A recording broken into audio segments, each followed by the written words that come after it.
Hello everyone, this is Not God, and this is the New Testament is Fake series, Twitter, YouTube, Patreon, the Alok Emmett channel. This is another lesson in my New Testament is Fake series, titled Return. The date is July 8, 2020. As the title says, Return, the thought in this lesson is that the Most High through His Word was always saying to Israel, come back to me. But they would always be going astray, right? Genesis chapter 3 verse 19. In the sweat of thy face shalt thou eat bread, till thou return unto the ground. For out of it wast thou taken. For dust thou art, and unto dust shalt thou return. That verse is kind of saying that even when death comes, you will be returning in some kind of way to something or some place. So even death requires a return to the dust that you came from. So life and death deals with entering or going somewhere and then returning later on. So you were someplace before and then you're going to return. Now with serving the Most High, as in the Torah commandments, you were someplace at first. You were with the Lord as Israel, but you left, and the Most High sent many prophets in the scriptures to tell Israel to return. And so the message still stands that you should return. In fact, they refused to return so much, like return permanently, that He sent them into captivity. That's how strong the push for returning is, that He would send them into captivity, give them punishment for not returning. So when you are not with the Most High according to His Torah, even today in 2020, the Most High would just frown on that. Thunderstorm here, so there's probably a little bit of rain and thunder sound in the background. So return, it means to come back. Come or go back to a former position. That former position, in view of the scriptures, would be returning to the Most High according to the Torah, the commandments. Not something new that came later in the New Testament. Deuteronomy 30 and verse 8. And thou shalt return and obey the voice of the Lord, and do all His commandments which I commanded thee this day. So that particular day, there was no discussion about Calvary, about baptism in Trinity or Jesus' name, being washed in the blood of a Calvary lamb and so on, following a man named Jesus or so on, or following a Messiah period, even if he's not Jesus. He said what He discussed with them that day. He also said, obey the voice of the Lord and do all His commandments. Because to return is not fulfilled if one does not go on to doing all the commandments. So you must return in your outlook, in your mind, but return in your actions as well, in your heart and your actions, by doing all the commandments. Calvary does not allow for that, because there was no Old Testament Israelite that preached or taught or believed in a Calvary doctrine, a Calvary salvation, where a Gentile would sacrifice their lamb for them, whether it's on a cross or on a table, an altar.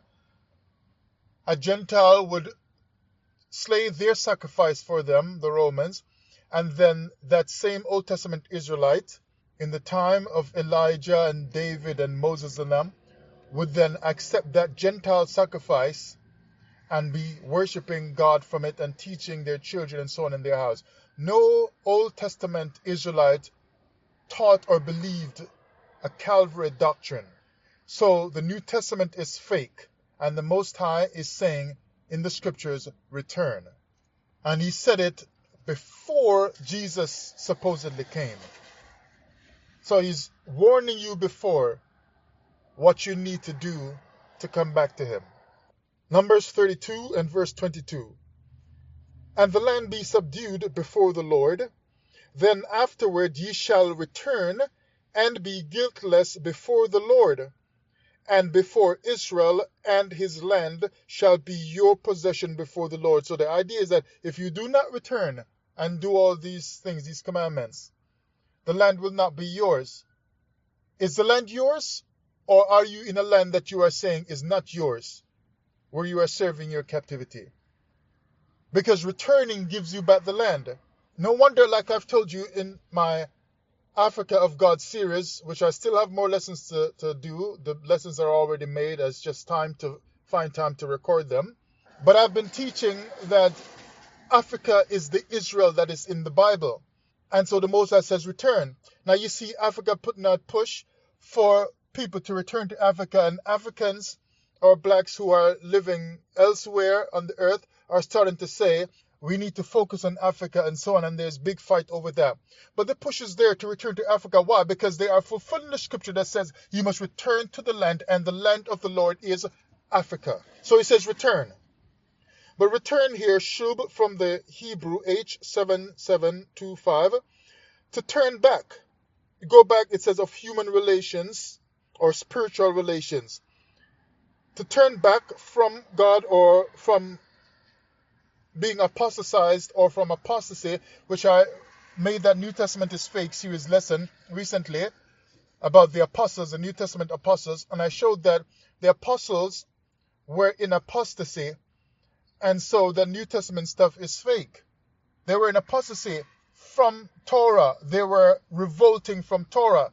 That's New Testament teaching, where Jesus and the disciples got the Israelites to revolt from the Old Testament by setting up apostles who would apostatize Israelites or get them to turn their backs on Torah.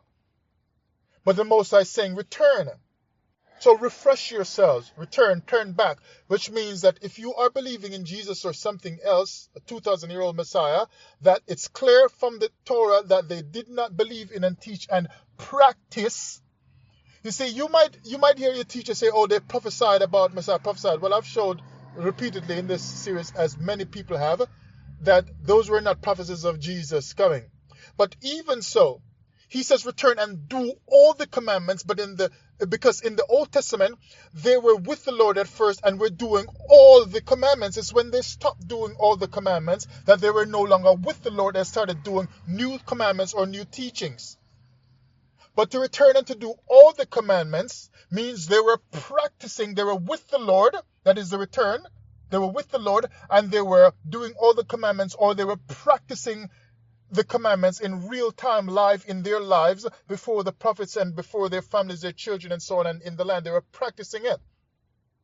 So even if you want to say, erroneously so, that some of the prophets prophesied about Jesus, it still has to be incorrect, because he says, and do all. That's why I pointed out the and earlier, because and do all the commandments that I give to you this day means and practice all the commandments that I give to you this day. Why? Because they were practicing it at first. So to prophesy or to speak of a Jesus Messiah that will come later on in the future, in 0 AD or 4 AD or whichever number they make up, you are still not able to prove that they were practicing the and do all the commandments, that they were practicing Jesus worship and Jesus salvation in Old Testament times. They did not practice that, even if you say they spoke of it by prophesying of it. So to simply prophesy about Jesus coming would not qualify, because the scripture says you must return and practice it, or and do the commandments that I give you this day. So they did not practice it. So every teacher teaching that you should serve Jesus today does not allow you to practice the stuff. Why are you not returning to the Most High and practicing the stuff? Instead, you practice new doctrines. And notice you're supposed to be doing certain stuff in the land only. So Jesus doesn't fit, because Jesus can be practiced anywhere on earth, as every Gentile nation that believes in Jesus all across the whole earth is able to practice Jesus worship in any of their churches all across the earth, in any country they live in. They even practice it in their own houses, because they have their meetings in their houses, in basements and so on. They even have services in their workplaces in some cases.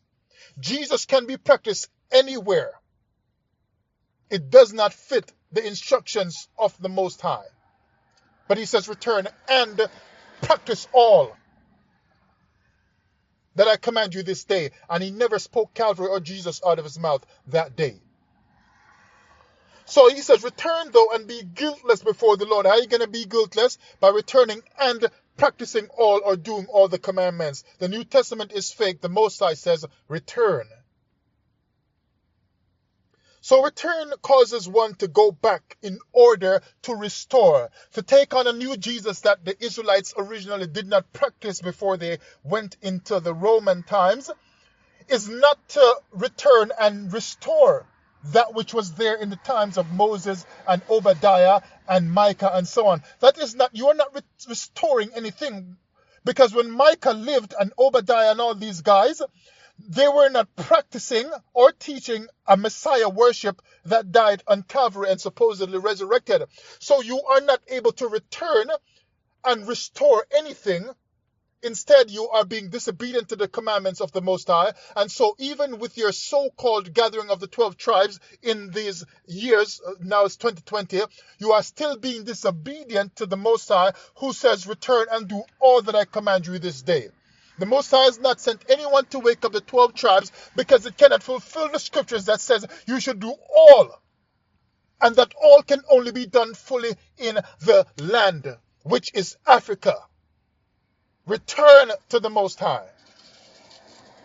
And when you return to Africa in your mind by returning to the Most High, you will understand many more things about ancient African history, make more sense, so you will in turn return to being the African, because the African is the Israelite in the Bible.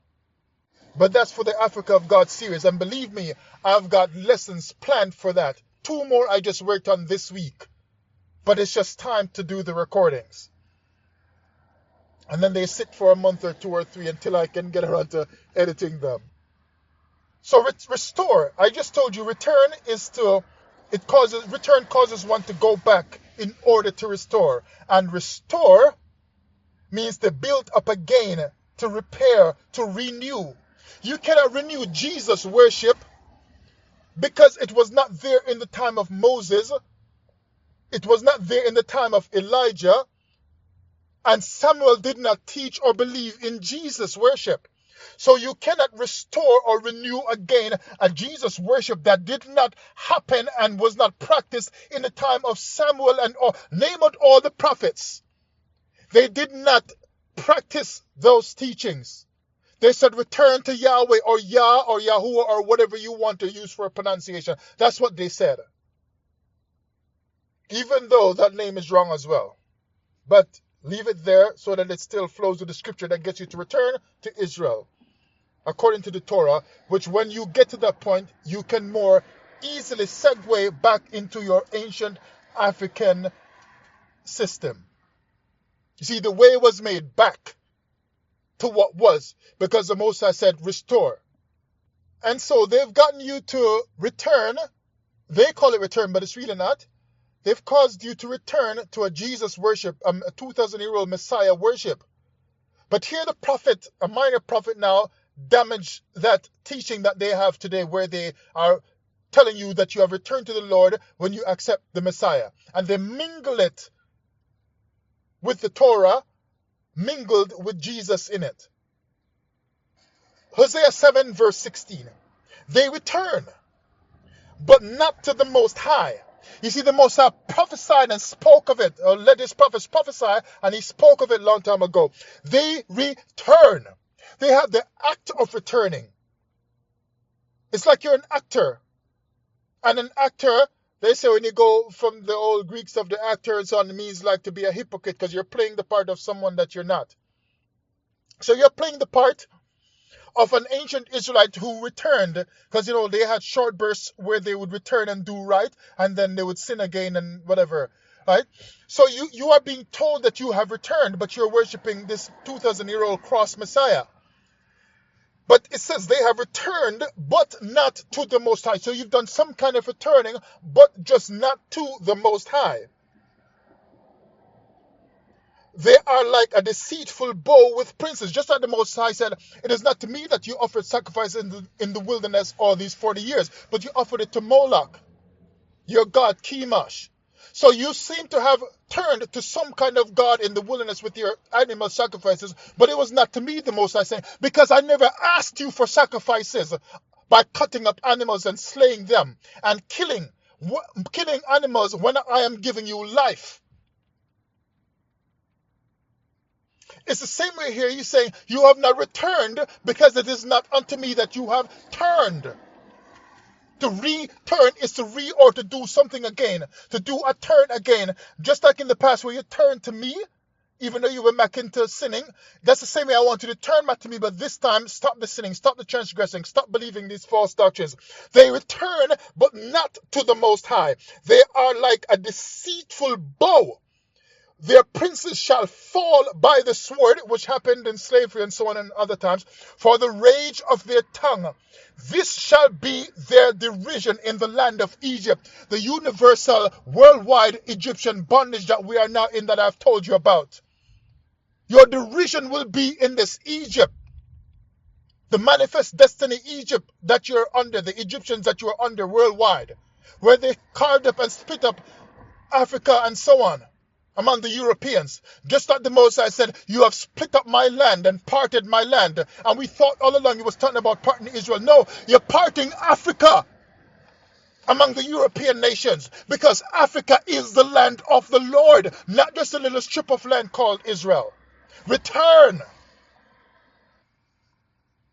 And you see now, he says, they return but not to the Most High. They are like a deceitful bow. And what does the bow do? It's for hunting in battle. It kills. It's going to destroy and so on. So their lies are deceitful lies that destroy. And so you still remain destroyed even though you are trusting in a Messiah. Because they are like a deceitful bow that hurts. How? It says deceitful, remiyah, from the Hebrew H7423. It means laxness, slackness, slackening, deceit, treachery. So he's saying they have gotten the people to return, but not to me, because their deceitful bow or the deceitful tongue or teaching is a teaching of treachery and lies. It's treachery. That's why it did not result in the people turning to me. It's to someone else that they are turning to. The Most High says return. And I'm telling you here, the New Testament is fake. Twitter, YouTube, Patreon, Yalak Emmett channel. Let's go on some more. So he sent you into captivity in a condition of revolt. So what new thing you worship in your time of revolt or in your time of punishment is part of your revolt. You wanted revolt, so he gave you more forever kind of revolt, where forever can mean permanent or long-lasting. And it's long-lasting because you've been in captivity under the fake worldwide Egyptians for all this time. So this is your revolt. He has made rigid inside your bones for longer because you made it rigid yourself. He just simply made it longer. Your revolt by choosing another God. And that choosing this other God is your revolt. And so your deceitful teachers, your teachers of treachery against the Most High, have told you that your revolt of the Most High is your return. Your revolt is your deliverance. Your revolt is your salvation. That's why you are always destroyed, because returning brings the deliverance. Watch the news. Because in the next few years, as it is already shaping up, when we return more to Africa in our mind, and some have already started returning physically, but the great rush is going to come later on when the Most High works it out. Returning to Africa, the land of the Lord, and the choice of the Lord, brings salvation with it automatically. Because when the Most High sees people returning most in large scale to Africa, he will just open up things and make it more possible, and that's when he will destroy the Egyptians in the sea, destroy their Leviathan, destroy their technology, because it is time to return to the Lord in your heart, but also physically to the land of the Lord. Isaiah 11 verse 11 and 12. He's going to set his hand to return again the second time. You see? And many other scriptures that say that you're going to return. Because he saved the best for last. That's why I told you in the Exodus teachings that the real Exodus is coming in the future. It did not happen at first. Because he's not going to set this big commotion of such a powerful miracle in the history of earth and then still have you go back into captivity. He saved the best miracle for last. Like the Winans used to sing, he saved the best for last. Could it be? Could it be? He saved the best for last. There's a miracle coming of restoration, of deliverance, and it's got your name written on it. Question is, are you going to show up? Are you going to play a part in it? Are you going to be in the number like they told you in the church to don't miss the rapture? Are you going to miss the real Exodus that was spoken of so long ago in the book of Exodus in the time of Moses? Are you going to miss the Exodus when it actually gets fulfilled? Or will you say, no, I will not participate because I will not leave my revolt because I love treachery against the Most High. So your condition of revolt in your captivity is part of your captivity. What new thing you worship in your captivity is part of your revolt. Your Calvary Messiah is a post-Kingdom of Israel decision. And that's why if you look at the history, you see the Europeans taking the message of Jesus and the Christian church, Jesus' Calvary message, to different parts of Africa over the past few hundred years. What if Jesus was from Africa? Wouldn't they have known it? Why does it have to be taken there by the Europeans? It's because Jesus was not in the heart of the African who is the Israelite. But they seeded in the Messiah doctrine everywhere they went, including Africa. Because when they brought Jesus' message, people don't even know. Remember one time I watched this documentary on YouTube. I don't remember the documentary now and exactly the fullness of what they were saying. But basically, the Europeans, I don't know, I think it might have been the British or so. And they went there and they saw some African king with his few people around him. They were sitting down around a fire and so on. And this European missionary with his friends are telling them about Jesus. See, he's introducing Jesus to them. I don't know when it was, 1700s or 1800s or whatever they did it. And telling them about Jesus, he died for you and so on. And the African king and his people, they're thinking this guy's out to nuts. Because they're trying to sell Jesus to the African. He's thinking these missionaries are nuts, these white missionaries. So he realized now that the Africans aren't buying it. So it's like, well, if you don't accept Jesus who died for your sins, you're going to lose your soul. You're going to go to hell when you die and burn in hellfire. And the African king is like, burn in fire? And he says, yes. And the African king is like, but we love fire. You know? And I watch another documentary, you see this guy, this African guy, the big surrounding of the people around him, their big celebration. And he's dancing in the fire, he's jumping in the fire, dancing barefoot in the fire. And then he even sat down in the fire, jumping with his butt on the fire up and down, and just dancing and laying on the fire and rolling around in the fire and so on. And I'm like, where did these people come from? But you see, the king told them, the African king, but we love fire. And the missionary is gonna threaten them with hellfire if they don't receive Jesus. So obviously they didn't buy into it, because it's like, this man is mad. He's gonna bring fire to us, and we know about fire for so long, and we love fire. And he's gonna threaten us with fire and tell us fire is dangerous to us. We love fire, so we don't mind going to hell if that's what it comes out to. We'll have more of it. So they were introducing Jesus. But eventually, while we didn't budge, eventually they worked in their doctrine, and we believed it, and now they've got black teachers teaching us that we should all get into the Messiah teachings. But the Most High says return. So the Israelite today is in love just like in the New Testament times, the Israelite is in love with what happened after the kingdom of Israel in the Bible went down. They are in love with their Israelite. They are not in love with their Israelite God who said, "Return unto me." So now revolt means to overthrow, overturn.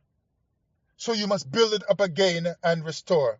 If you do not see what happened in the Old Testament times, the way they worship God and so on, that means something was overthrown.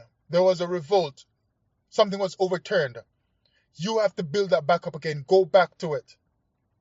Go back to what's in the Torah, if that's the way you have to do it, and then you study that and search it out some more and find out what was there before the Torah.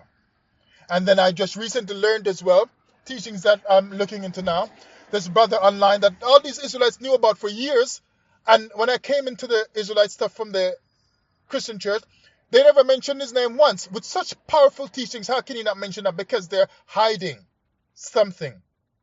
That's why I had to start searching myself. His name is, I don't know his channel, or his name is Odwira or Odwira 4. I don't know if I'm pronouncing correctly. But he eventually taught that the Torah, the original Torah was something African. Right? I haven't read it fully yet. I just started reading it. But basically the original Torah was something African or from Kemet, something like that. And he's breaking it down and showing, right? Just like the Quran, he's saying, came from African teachings as well. But he's breaking it down in a way that, saying the Torah is from African teachings. In a way I've never heard it broken down. I've heard people break it down in other ways and teach other stuff and give history and so on. But not like this. It's very, very deep. And I'm glad for that information. So I'm going to be reading it in the next little while and study that some more. So when you get back to the regular Old Testament Torah that we're used to, most of us read the King James, although some of us look into the Hebrew, you will, when you search it out with what was there before, you will understand that the Torah that we have now is a trick. But at least you can use it to segue, to get away from the Messiah worship and to segue back into what was there before. Jeremiah 6:16. Thus saith the Lord, stand ye in the ways and see and ask for the old paths. He's always talking about these old paths. Get back, ask your fathers and so on. And ask for the old paths. Where is the good way? And walk therein. And ye shall find rest for your souls. But they said, we will not walk therein. That's like all these teachers are teaching black Christian, talking about ancient Kemet and ancient Africa and ancient this.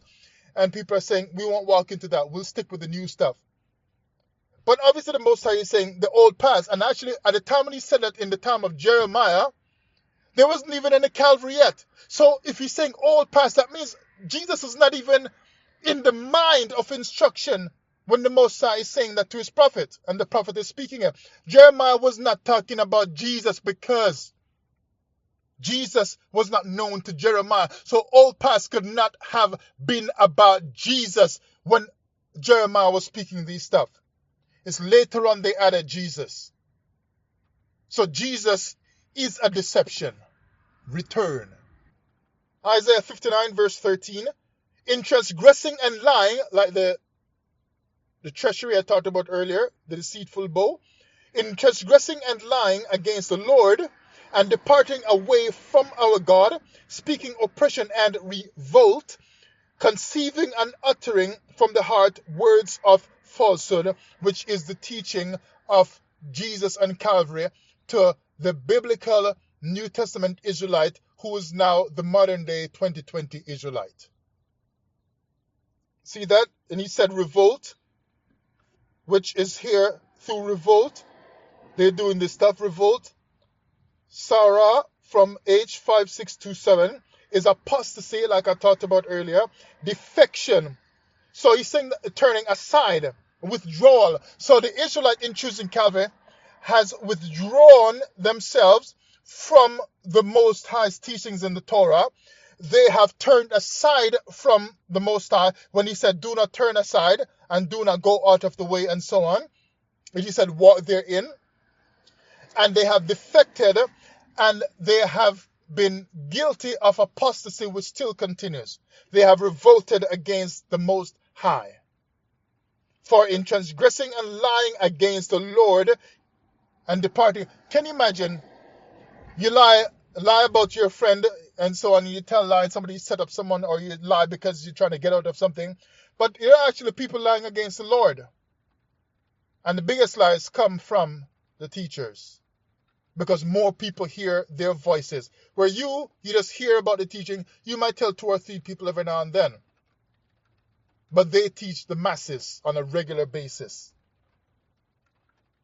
Jeremiah 5 verse 23. But this people have a revolting and a rebellious heart. They are revolted and gone. See, he mentioned the revolt even twice here, because he's trying to let you know that this is exactly what happened, right? And their heart is rebellious. So they are rebelling, they are stubborn. You tell them, no, this is wrong, and they're still going along with it. And you can tell that Jesus is fake, this Calvary doctrine, because in the Old Testament times, it talks about the strangers. So somebody will come into the land of Israel, and they're doing business, they're passing through there for a few months, or maybe stay for 6 months or a year. And eventually they love the God of Israel because they see the way the people live and the blessings there and so on. And so they'll just buy into it, and they'll take on the ways of the Most High and so on. And then they'll be treated like an Israelite because they're living like that and so on. But that's an odd 1 or 2 here or there stranger coming through. I might take that. But when they go back home to their land, everybody didn't just take on the worship of the Most High and keeping the Torah commandments. It's just them, or maybe their family might join in and so on, but it's just 1 or 2 trickle of people. But Jesus now, so many nations across the entire world are listed as Christian nations or Messiah worshipping nations. If Jesus was the real God of the chosen people, the world would not choose him in droves. Even presidents and prime ministers worship Jesus. And if they don't do it actively, you know it's in their life, their history and so on. They probably just can't big it up too much because of politics and whatever, but you know they're Christian and so on. How can the whole world love your God like that? It must mean Jesus is not your God. It was not sent by him. Or the world would not love you. Your real history of Africa and your real history of the real Israel, your people are denied that information by the people who conquered you, that make sure you don't get taught that stuff easily. And the nations will not teach you that so easily because they do not want you to return to your real God.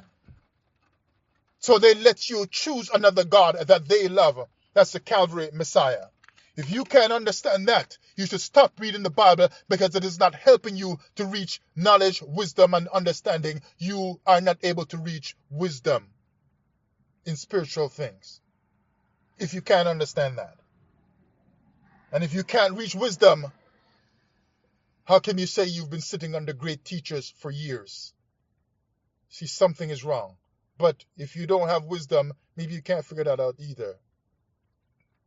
So let's go over to Jeremiah 6, verse 28.